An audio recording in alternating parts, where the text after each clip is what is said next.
Boxing has always been my passion. I was given the opportunity of representing the Philippines, bringing fame and honor to my country every time I enter the ring. I am grateful for all my accomplishments and the opportunity to inspire the fans. Sa pagkakataong ito, hayaan niyo po akong pasalamatan at bigyan pugay ang mga taong nagsakripisyo upang tulungan ako maisakatuparan ang aking mga pangarap. Maraming salamat po. I will always remember my relative Sardo Mejia na siya pong nagturo sa akin about boxing. Siya po ang nagmulat ng aking kaisipan about boxing. And after that, nangarap po ako na magkaroon ng pagkakataon na makalaban sa Olympics. Ngunit hindi po ako nakuha na maging bahagi ng Philippine team. Na-reject po ako. Sinasabing wala raw po akong pag-asa sa boxing. Ngunit hindi po ako nawala ng pag-asa. Hindi po ako na-discourage. Mabuti na lang tinanggap po ako ng Davao del Sur Province upang maging bahagi ng kanilang boxing team. Sila po ay naniwala sa akin. Kinakailangan kong iwanan ang pamilya ko sa Jensan para matupad ang aking mga pangarap.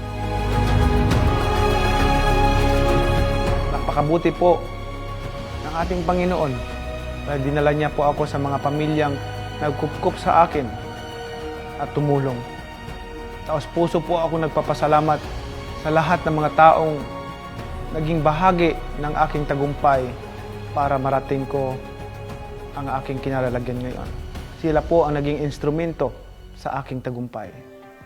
Maraming salamat, Cordero family, Llanos family, Pili Latasa, Bibot Comita, Parcon family, Coria family, Alberto family, Ilorde family, Florentino family, Nazario family na siyang malaking bahagi ng aking tagumpay, Mundihar family, Lines family, Atienza family, Familusa family, and also Avalos family na malaki rin pong bahagi at nakatulong sa aking boxing career.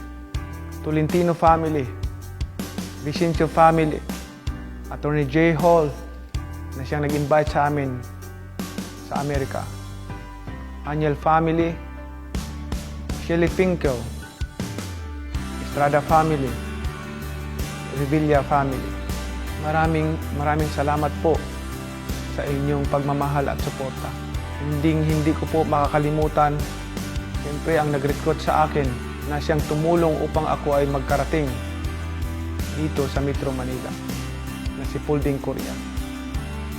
At hindi ko rin po makalimutan ang isa pang tao na tumulong sa akin at aking naging manager na si Rod Nazario. He brought me to the United States 20 years ago and arranged my introduction to my trainer Freddy Roach at Wildcard Boxing Gym. Freddy Roach was not only my trainer, but also my family, a brother, and a friend. I recognize the important contribution of those who become my trainers. Daghang salamat sa inyong tanan. Maraming salamat sa inyong lahat. To Pablo family, Mang Leonardo Ambo Pablo, Emil Romano, Rick Estahili, Vin Delgado, Bibi Tinagsa, Mario Sumalinog, Alex Ariza, Piñalusa brothers. Thank you very much. When you speak of friends, there is no one closer to me than Buboy Fernandez, whom I have known for almost my whole life. He is more than a coach to me. I want to acknowledge the loyalty and sacrifices of my training team with Roger Haplas Fernandez, Nonoy Neri, and Justin Fortune. And of course, Michael Cons, who has been with me since 2005. To everyone in Team Pacquiao, thank you for sticking with me through the years.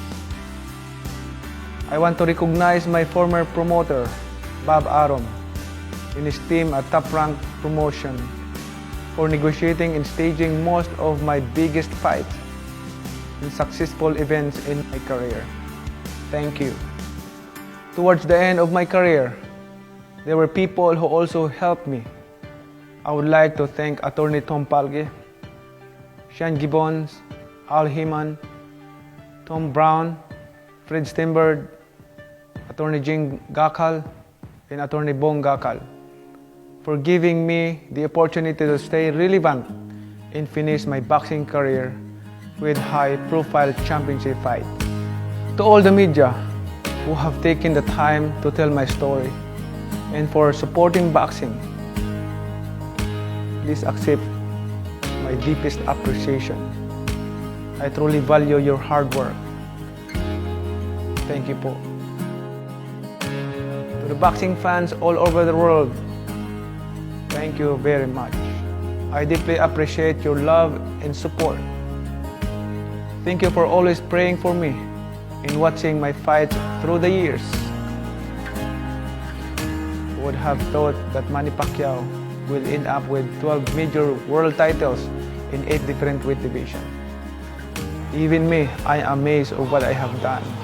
Hold the record of being the only boxer to hold world titles in 4 different decades and become the oldest fighter to win a world welterweight title. Amazing accomplishment that I never thought I would accomplish. But know that God is good all the time. That's why I give all glory to God who made it happen. I always believe that in God all things are possible. Without Him, I am nothing. He is the one who gives me the ability and strength to accomplish all those things. The Lord gave me overflowing blessings. I could never thank Him enough for bestowing upon me my beautiful wife and best friend, Jenky, and our 5 wonderful children. To Mommy D, my dad, and my entire family, thank you for your unconditional love. You're one of my inspiration to keep focused and stand firm in the faith. At napakarami nating mga potential boxers na mas bata at puno ng pag-asa na makapagdala ng karangalan sa ating bansa. Sila naman po ang ating tulungan. It is difficult for me to accept that my time as a boxer is over. Today, I am announcing my retirement.